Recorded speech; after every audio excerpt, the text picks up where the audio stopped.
사랑합니다. 나의 예수님 사랑합니다. 아주 많이요. 사랑합니다. 나의 예수님 사랑합니다. 그것뿐이에요. 사랑합니다. 나의 예수님 사랑합니다. 아주 많이요. 사랑합니다. 나의 지난번 목자 부목자 수련회에 새벽 기도회 시간에 함께 나누었던 말씀인데 이 말씀이 은혜가 되었던 모양입니다. 그래서 여러분들이 또 듣고 싶어하고 또 다시 한번 많은 성도들이 들었으면 좋겠다 하는 요망이 있어서 오늘 저는 그 새벽 기도회 때 나눴던 말씀에 또 살을 붙여서 개정 증보판을 만들었습니다. 이미 들으신 분들은 사실 몇 번 되시지 않지만은 또 한번 되풀이해서 은혜를 받으시고 또 새롭게 들으시는 분들은 오늘 이 짧은 본문 속에서 하나님께서 우리에게 주시고자 하시는 그 하나님의 음성 또 하나님의 뜻을 발견해서 은혜의 자리에 서게 되시기를 주의 이름으로 축원합니다. 오늘 본문은 문맥을 보게 되면 예수님께서 주기도문을 가르쳐 주신 이후에 오늘 본문의 말씀을 하셨고 또 본문의 말씀이 끝나면 바로 이어지는 내용이 구하면 주실 것이요 찾으면 만날 것이다 또 문을 두드리면 열릴 것이다 라는 이 말씀이 이어지고 있습니다. 그래서 누가복음 11장은 기도에 관한 말씀이다 하는 것을 알게 됩니다. 그래서 오늘 본문 속에서 예수님께서는 우리에게 기도에 대해서 어떤 내용을 가르치시기를 원하시는가 그 말씀에 집중해서 들으시면 은혜가 될 줄로 믿습니다. 오늘 본문을 보면은 우리는 여행하다가 한밤중에 찾아온 친구에 대해서 이야기하는 한 사람을 보게 됩니다. 여기에서 여행 중에 한밤중에 찾아왔다 하는 것은 그 여행이 인간의 우리들의 인생 순례의 길을 의미한다 이렇게 볼 수 있습니다. 그리고 한밤중이라는 것은 인생에 있어서 어쩌면 가장 어려운 시기를 만났다 하는 것을 의미한다고 볼 수 있을 것입니다. 여기에서 추론해 볼 수 있는 것은 인생에 이처럼 어려움을 겪는 사람이 찾아간 대상은 단순히 그저 아는 사이가 아니라 정말 친밀한 친구 사이였다는 것을 알게 됩니다. 또한 예수님께서 이 말씀을 제자들에게 해주신 것으로 미루어 보아서 바로 그 밤중에 친구를 맞이하여 옆집에 가서 떡 3덩이를 빌린 그 친구는 바로 우리 그리스도인을 가리킨다고 볼 수가 있을 것입니다. 늦은 시각에 자신의 집에 찾아온 친구를 위해서 수고를 아끼지 않았다는 사실로 미루어 볼 때에 그들 사이는 정말로 친한 친구였다는 사실이 확실합니다. 하지만 문제가 생겼습니다. 그렇게 절친한 친구가 찾아왔지만 대접할 것이 없었습니다. 요즘 말로 말하면 우리 집 냉장고에 아무런 음식이 없어서 텅텅 비어 있었다는 것입니다.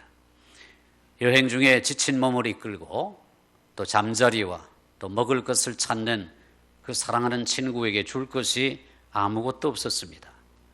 이 이야기를 이해하기 위해서 비어있는 냉장고가 어려움에 빠진 친구의 요구에 아무것도 응답해 줄 수 없는 것을 의미한다고 가정해 보시기를 바랍니다. 여러분은 이런 상황에 처하게 되면 어떻게 반응하겠습니까? 한밤중입니다. 이미 옷을 벗고 잠자리에 들었습니다. 그런데 한 친구가 찾아왔습니다. 배가 고프다고 합니다. 우리가 아무리 너그럽고 또 마음이 따뜻한 사람이라고 할지라도 마음에 불편함이 있을 것입니다. 하필이면 이렇게 늦은 밤 시각에 이렇게 찾아와서 번거롭게 할 것이 무엇이람, 이런 생각이 들 것입니다. 그래서 대충 이렇게 말하겠죠. 여보게, 보게나 우리 집 냉장고에 먹을 것이 아무것도 없네. 그러면서 냉장고 문을 열어 보일 것입니다. 텅 비어 있습니다. 이렇게 늦은 밤이니 내가 어디 나가서 음식을 구할 수도 없네. 그러니 배가 고프겠지만 오늘 밤만 참고 내가 이렇게 누추하지만 잠자리를 제공할 테니 여기서 하룻밤 자고 나면 내일 아침에 내가 어떻게든지 음식을 구해서 내가 대접해 주겠네. 그냥 오늘 밤은 그저 참고 자게나. 아마 이 정도로 호의를 베푼다면 그 친구는 훌륭한 친구일 것입니다.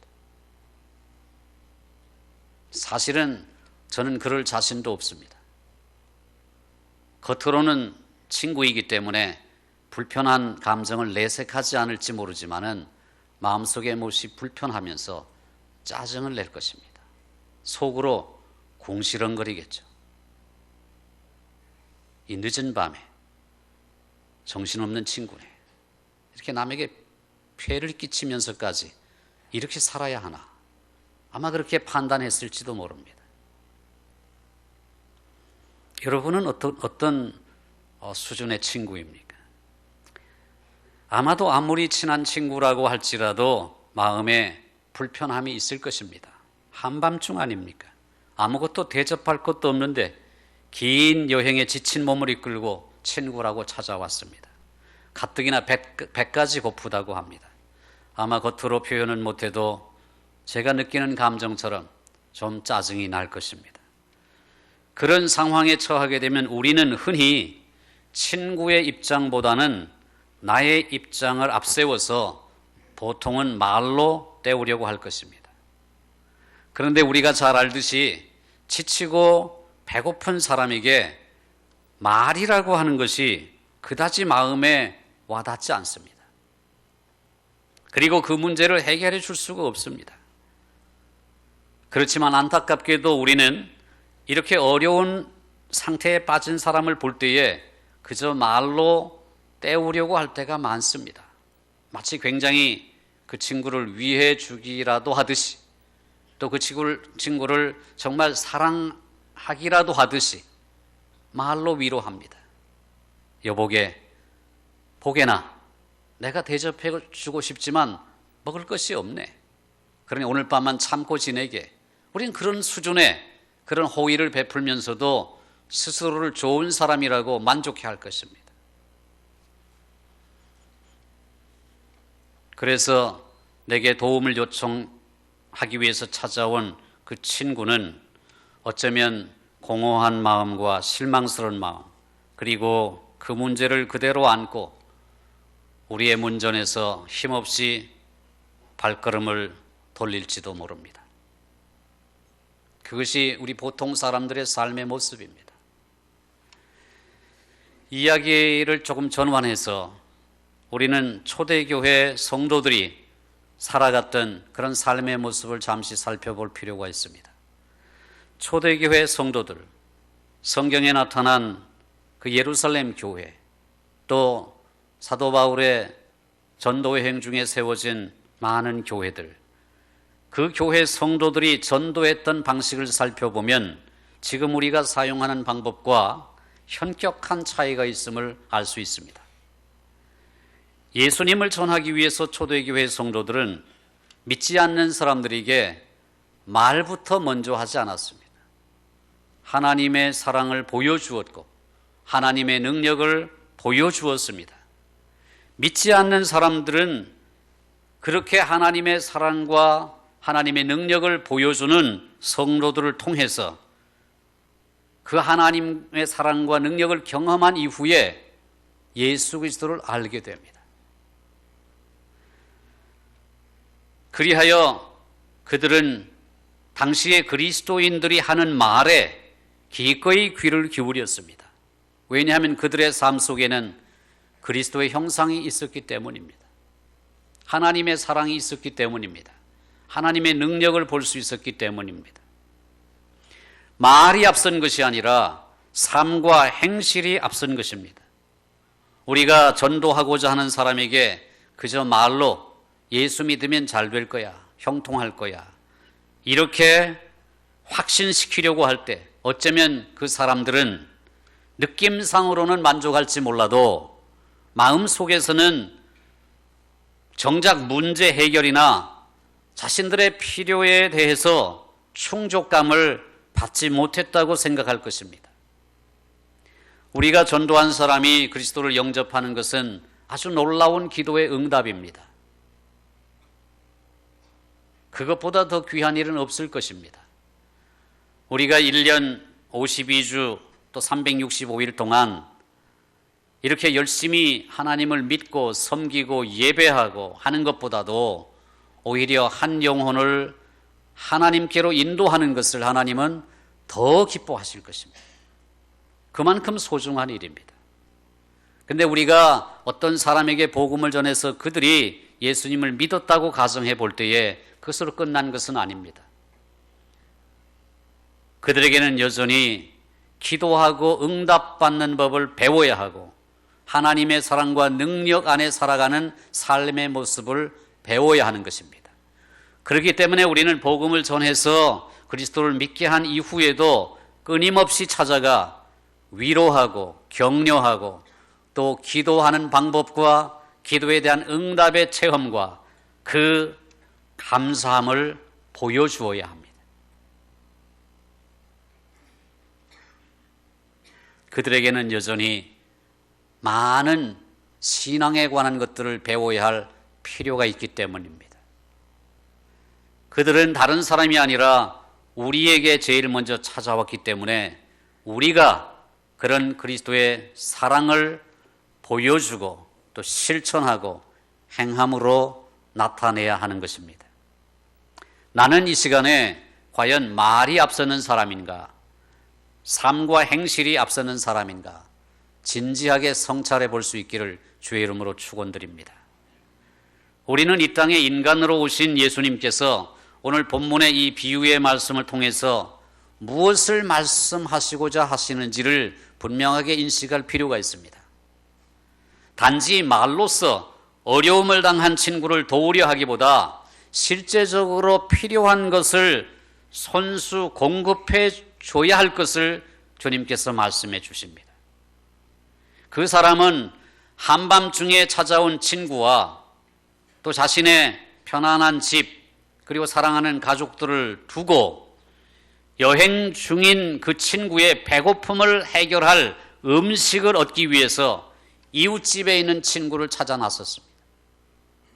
이 비유를 이해하기 위해서 우리는 필요한 것을 공급해 줄 수 있는 옆집의 친구는 하나님 아버지시고 문 밖에서 문을 두드리는 친구는 필요한 것에 대한 공급이 어디서 오는지를 잘 아는 우리 그리스도인이라는 사실을 기억해야 합니다. 비록 다른 사람을 위해서 하나님 아버지께 나아가더라도 때로는 그 아버지께서 우리의 요구에 즉시 응답하지 않고 시간을 끄시는 것처럼 보입니다. 마치 옆집 친구처럼 말입니다. 여보게, 나를 괴롭게 하지 말게. 문이 닫혔지 않는가? 사랑하는 자녀들과 이미 잠자리에 들었네. 불편하네. 돌아가게나. 떡 3덩이를 줄 수 없네. 이렇게 거절을 당하는 것입니다. 내 문제가 아니라 찾아온 친구의 필요를 채워주기 위해서 진실한 마음으로 그 옆집 친구를 찾아갔지만 문전박대를 합니다. 공급해 주시고 응답해 주시는 분이 하나님이심을 알고 찾아왔지만은 아무런 일도 일어나지 않고 오히려 하나님의 거절을 당하는 것입니다. 그러나 하나님은 진심으로 거절한 것도 아니고 아무 일도 하고 있지 않으신 것도 아닙니다. 하나님은 그렇게 거절하는 듯한 태도를 통해서 자신을 찾아온 친구의 필요를 채워주기 위해서 자신을 찾아온 그 사랑하는 친구의 그 마음 상태를 살피시기를 원하십니다. 하나님께서 무엇을 살피시기를 원하느냐면 네가 진정 그 어려움 당한 친구의 마음을 공감하고 있느냐, 정말 그 친구를 뜨겁게 사랑하고 있는가, 그것을 점검하고 싶어 하시는 것입니다. 그래서 긍휼의 마음, 사랑하는 마음, 그리고 그 친구의 필요를 공감하는 마음, 이 마음을 가지고 그 친구를 기어코 내가 사랑하는 그 친구, 하나님으로 대변되는 그 친구에게 소개시켜주고 싶은 그런 열정이 있는가를 점검하고 싶어 하시는 것입니다. 오늘 본문 8절을 다시 한번 보시기 바랍니다. 내가 너희에게 말하노니 비록 벗됨으로 인하여서는 일어나서 주지 아니할지라도 그 간청함을 인하여 일어나 그 요구대로 주리라. 이 구절은 기도의 원칙을 푸는 열쇠입니다. 이 구절을 살펴보기 전에 먼저 중요한 질문을 한 가지 던져보겠습니다. 이 비유에서 배고픈 사람은 누구입니까? 물론 한밤중에 찾아왔고 먹일 것이 필요했다는 말을 통해서 여행 중인 친구가 배고팠음을 쉽게 짐작할 수 있습니다. 그렇다면 한 가지 질문을 더 하죠. 옆집 친구를 성가시게 하면서 문 앞에 서서 간청했던 사람은 배가 고프지 않았을까요? 아니요, 배가 고팠을 것입니다. 어떻게 할 수 있을까요? 그 집 냉장고가 텅텅 비어 있었기 때문입니다. 그리고 그 친구에게 줄 음식을 얻기 위해서 어떤 어려움도 불사했다는 것을 통해서 이 친구도 역시 배고픈 사람이라는 것을 알 수 있습니다. 바로 이것입니다. 내게 도움을 청해 온 그 친구의 마음에 공감할 수 있는 능력은 어디에서 생기냐 하면 나도 배고파 봤기 때문입니다. 그리고 나도 지금 배가 고프기 때문입니다. 친구의 아픔이 고스란히 내 아픔이 되는 것입니다. 그리고 친구의 마음을 공감하는 것입니다. 이 친구의 필요는 친구의 필요만이 아니라 나의 필요이기도 합니다. 그렇기 때문에 포기하지 않는 것입니다. 마침내 그는 여행 중인 친구를 위해서 끈질기게 요구해서 음식을 얻어냅니다. 끈질기게 요구했다, 간청했다, 이 말은 헬라어 원어의 뜻이 무엇이냐 하면 체면불구했다, 무모하게 했다, 뻔뻔스럽게 했다, 이런 뜻입니다. 체면불구, 무모하게, 그리고 뻔뻔스럽게 계속해서 간청한 것입니다.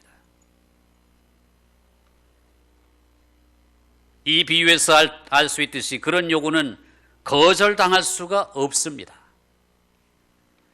예수님은 이 비유에서 제자들에게 그 사람이 자신의 집에서 기다리고 있는 여행 중인 친구의 굶주림을 자신의 것처럼 여겼다는 사실을 가르치기를 원하십니다. 친구의 굶주림에 동일시하지 않았다면 옆집 친구가 조금이라도 싫은 기색을 내비칠 때 여보게 미안하네, 용서해 주게, 내일 아침에 다시 오겠네 하면서 허허로이 발걸음을 옮겨 집으로 돌아왔을 것입니다. 그렇게 되면 친구도 굶고 자신도 굶는 것입니다. 하지만 그는 늦은 방문에 대해서 그 옆집 떡을 가진 친구에게 용서를 구하지 않았습니다. 자신의 친구에게 필요한 것을 받을 때까지 계속 옆집의 문을 두드렸습니다. 왜 그렇습니까? 그 친구의 아픔이 내 아픔이기 때문입니다. 친구의 문제가 내 문제이기 때문입니다. 친구의 아픔에 내가 공감하고 있었기 때문입니다. 집에서 기다리는 여행 중인 친구는 어려움에 처했거나 죄의 소나기에 붙들려 앞가림을 제대로 못하는 사람일 수 있습니다. 그들이 여행 중에 피곤과 허기에 지쳐서 찾아오는 이유는 우리 그리스도인들은 어떤 어려운 상황이라도 자신들과 같은 어려움에 처한 사람들을 위해서 기꺼이 힘써 적극적으로 도와줄 것이라고 믿기 때문입니다. 이 이야기의 결말은 해피엔딩입니다. 정말로 그리스도인은 떡 3덩이를 안고 돌아와서 여행에 지친 친구에게 흡족할 정도로 배부르게 먹이고 함께 배부르게 먹습니다. 든든하게 배를 채우고 나서 여독을 풀고 우리가 이 비유에 적용한 대로 자신의 어려운 모든 문제를 해결받게 되는 것입니다. 그렇게 되면 어떤 일이 벌어지느냐? 여행 중인 친구에게 이제는 떡 3덩이를 준 옆집 친구를 소개하기가 훨씬 더 쉽습니다. 여보게, 자네나 나나 배고픈 사람 아닌가? 근데 내가 자네에게 좋은 친구 하나를 소개해 주고 싶네. 말이야, 바로 우리에게 떡 3덩이를 준 그 옆집 친구 말일세. 그 친구가 얼마나 좋은 친구인지 아는가? 한밤중에 잠자리에 다 들었네. 그리고 아이들과 함께 잠자리에 들어서 문을 다 빗장을 질러 놨는데 내가 글쎄 두들겼지 않은가? 근데 그 친구가 번거로운데도 괴로운데도 짜증스러운데도 내색하지 않고 일어나 떡 3덩이를 주었네. 얼마나 고마운 친구인가? 자네 그 친구를 한번 만나보지 않겠나? 이것이 바로 초대교회 성도들의 전도 방식입니다. 예수님께서 오늘 우리에게 말씀하시고 싶어 하시는 초점인 것이죠. 사람들이 도움을 요청하거나 문제 해결을 위해서 우리를 찾아올 때 실상 우리의 냉장고는 언제나 비어 있다는 사실을 기억해야 합니다. 그 말씀은 무슨 말씀이냐 하면 우리의 능력을 가지고는 사람들의 모든 필요를 채워줄 수가 없습니다. 그렇지만 우리에게는 모든 것을 넉넉하게 채워줄 수 있는 옆집 친구와 같은 예수님이 계십니다. 아직 우리를 찾아온 그 사람은 그분을 잘 모르지만 정작 그들의 필요를 채워줄 수 있는 분은 예수님 자신이십니다.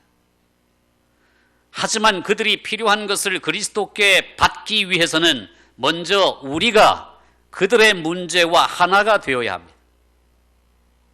그래야 열심을 다해 그들을 위해서 기도할 수 있고 어려움 가운데 있는 사람과 스스럼 없이 어울릴 수가 있습니다.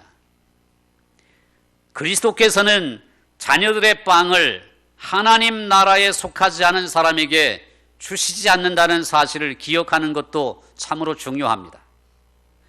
여행 중인 친구가 음식을 얻으러 옆집 친구의 집에 곧장 찾아가는 것은 있을 수가 없는 일입니다. 혹시 찾아갔다고 해도 서로 친분이 없으므로 계속해서 간청할 만한 확신이 없을 것입니다. 우리는 필요한 것을 얻을 수 있는 옆집 친구를 직접 찾아가라고 여행 중인 친구에게 말할 수 없습니다. 왜냐하면 서로 모르기 때문입니다. 집에서 자던 옆집 친구가 남모르는 사람이 한밤중에 찾아왔는데 즉시 일어나 쓸 것을 내주리라고 기대할 수는 없는 것입니다. 문 밖에서 먹을 것을 달라고 요청했던 그 사람은 자신이 누군지 그 옆집 친구에게 설명할 필요가 없었습니다. 왜 그렇습니까? 원래 아는 사이였기 때문입니다. 밖에서 말 한마디만 하면 아, 옆집 친구구나 하는 사실을 떡을 가진 그 친구는 알고 있었기 때문에 이 사람은 자기를 소개할 필요가 없습니다. 평소에 자주 왕래하던 사이였기 때문입니다. 미안하기는 하지만 마치 필요한 것을 달라고 요구할 권리가 있는 것처럼 이 친구는 옆집 친구에게 가서 당당하게 요구하고 있는 모습을 보게 됩니다. 우리 그리스도인이 바로 그런 사람입니다. 문제를 안고 필요를 체험받기를 원하는 그 어려움 당한 친구의 문제를 나의 문제로 공감하고 그 문제를 가지고 주님 앞에 찾아가는 것입니다. 그리고 주님으로부터 그 응답을 받아서 그 사랑과 기쁨과 감격을 함께 나누는 것입니다. 그리고 나서 그 친구에게 내가 사랑하는 그 옆집 친구를 소개하는 것입니다. 이렇게 좋은 친구가 있네. 자네도 한번 사귀어 보게나. 이게 전도의 방식입니다. 우리 그리스도인의 삶의 방식인 것입니다. 사랑하는 성도 여러분, 여러분은 어떤 수준의 친구로 살아가십니까? 아브라함은 자신의 조카 롯의 가정이 살고 있던 소돔과 고모라의 죄가 하늘에 사무쳐서 하나님께서 그들을 벌하시기로 작정하시자 하나님과 소돔 고모라 사이에 이렇게 막아서서 하나님 아니 됩니다.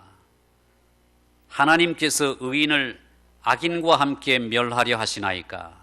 그 성중에 의인 50명이 있을지라도 주님께서 그곳을 멸하시고 그 50의인을 인하여 또 그들을 위하여 용서하지 아니하시리이까. 주께서 이같이 하사 의인과 악인을 함께 죽이심은 부당합니다. 세상을 심판하시는 이가 정의를 행할 것이 아니니까 감히 하나님 앞에 대들면서 따집니다. 어찌하여 정의를 행하시는 하나님께서 의인이 악인과 함께 멸하시는 것을 두고만 보십니까? 그렇게 함께 멸할 수는 없는 법입니다 하고 가로막습니다. 우리가 잘 알듯이 이렇게 시작한 아브라함의 중재기도는 50명에서 45명, 45명에서 40명, 40명에서 30명, 30명에서 20명, 20명에서 마지막 10명까지 내려갑니다. 끈질기게 하나님의 자비하심과 긍휼하심을 간구한 모습을 보게 되는 것입니다. 주님께서 우리에게 가르쳐 주신 기도의 모습입니다. 모세가 시내산에 올라가 율법을 받는 동안에 밑에 있던 아론과 이스라엘 백성들은 도무지 기다려도 모세가 나타나지 않자 이제 우리를 이 광야 생활에서 누가 인도할 것인가?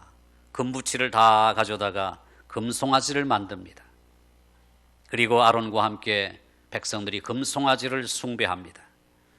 하나님이 진노하셨습니다. 그래서 그날 약 3,000명가량이 죽임을 당했습니다. 그 이튿날 모세가 백성에게 이렇게 말합니다. 너희가 큰 죄를 범하였도다. 내가 이제 여호와께로 다시 올라간다. 혹 너희를 위하여 속죄가 될까 하노라. 그렇게 말하며 모세는 하나님께 나아가서 엎드려 통곡하며 기도했습니다. 슬프도소이다. 이 백성이 자기들을 위하여 금신을 만들어 싸우니 큰 죄를 범하였나이다. 그러나 이제 그들의 죄를 사하시옵소서. 그렇지 아니하시오면 주께서 기록하신 책에서 내 이름을 지워버려 주옵소서. 모세는 백성들과 하나님 사이에 막아서서 이 간청하는 중재기도를 통해서 하나님의 자비하심과 긍휼하심을 간구했던 것입니다. 그 모세가 바로 우리가 되어야 하는 것입니다. 학사겸 제사장인 에스라는 포로에서 귀환한 후에 이스라엘 백성들의 모습을 보니까 가나안 땅에 남아있던 사람들이 가나안의 사람들 그들과 이방 결혼을 통해서 그 이방인들이 섬기던 신을 섬기고 이방의 풍습에 물들어서 가증한 일들을 행하는 모습을 보고 통곡하며 기도합니다. 그것이 바로 에스라 9장에 나오는 유명한 에스라의 기도의 내용입니다. 내가 이 일을 듣고 속옷과 겉옷을 찢고 머리털과 수염을 뜯으며 기가 막혀 앉아서 저녁 제사를 드릴 때에 다시 근심 중에 일어나 속옷과 겉옷을 찢은 채 무릎을 꿇고 나의 하나님 여호와를 향하여 손을 들고 말하기를 나의 하나님이여 내가 부끄럽고 낯이 뜨거워서 감히 나의 하나님을 향하여 얼굴을 들지 못하오니 이는 우리의 죄악이 많아 정수리에 넘치고 우리의 허물이 커서 하늘에 미침이니이다. 이렇게 통곡하며 기도합니다.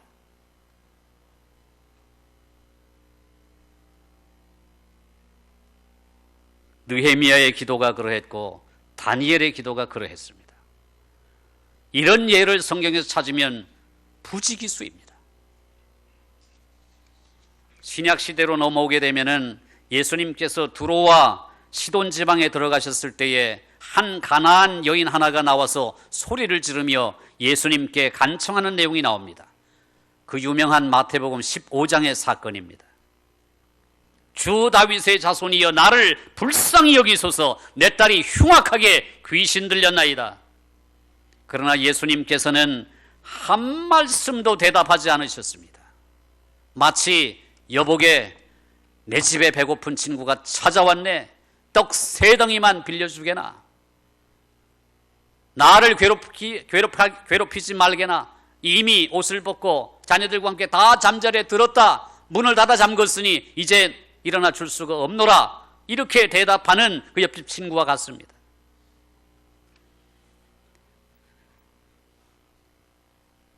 대답을 하시지 않았을 뿐만 아니라 오히려 자신은 이스라엘의 잃어버린 양 외에는 다른 데로 보내심을 받지 않았다고 하시면서 냉정하게 그 여인의 요청을 거절하셨습니다. 오늘 본문에 나오는 떡 가진 친구의 모습과 같습니다. 그러나 그 여인은 물러서지 않았습니다. 여보게 문 열어주게, 떡 3덩이만 구워주게나, 지금 너무나 문제가 심각한 친구가 찾아왔네, 그가 오늘 먹지 않으면 잠자리에 들 수도 없고 혹 죽을지도 모르네.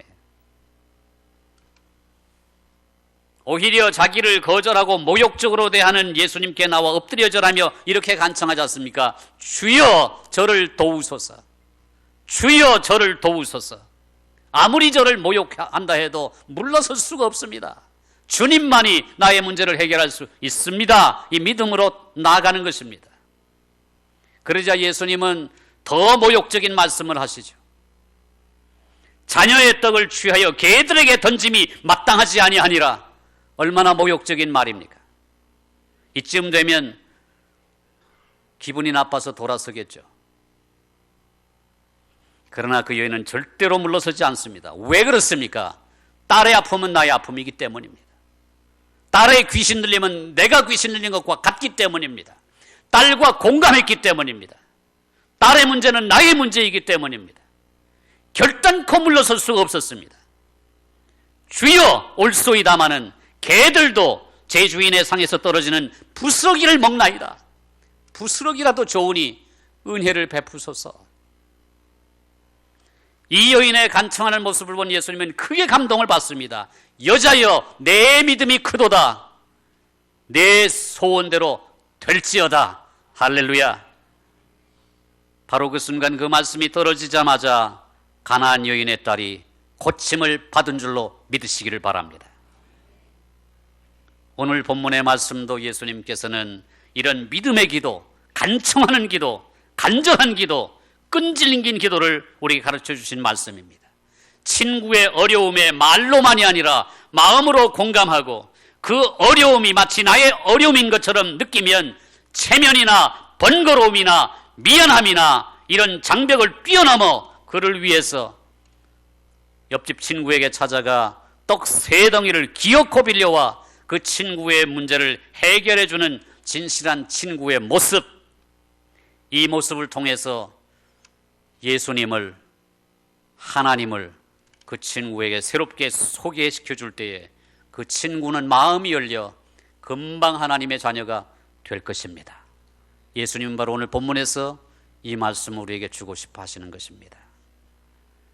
이 진실한 친구의 모습이 우리의 모습이 되어서 아들아, 딸아, 내 믿음이 크도다, 내 소원대로 될지어다, 이 놀라운 응답의 축복을 받아 함께 기뻐하며 함께 끌어안고 서로를 축복하는 아름다운 은혜의 사람, 하나님의 축복의 통로가 되시기를 존귀하신 주님의 이름으로 축원합니다. 할렐루야, 아멘. 우리 함께 통성으로 이 시간 함께 기도합니다.